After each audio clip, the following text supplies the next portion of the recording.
গতকাল 12ই নভেম্বর ছিল আমার ভাইপোর জন্মদিন।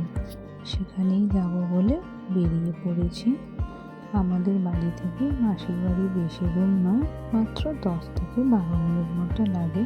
তো বাজার থেকে রিক্সা ধরতে হতো, বাড়ির সামনে থেকেই রিক্সা পেয়ে গেছি।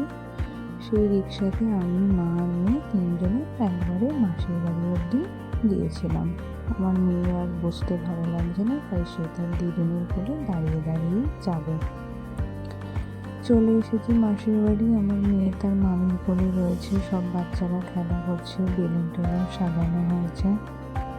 আমার ভাইপোর কেক কাটা শুরু হয়ে গেছে, সব বাচ্চারা খুব হই হুল্লোড় আনন্দ করছে। এই সব রান্না আমার বৌদি একা হাতে করেছে, সকাল থেকে সারা দিন একা হাতে বৌদি রান্না করেছে।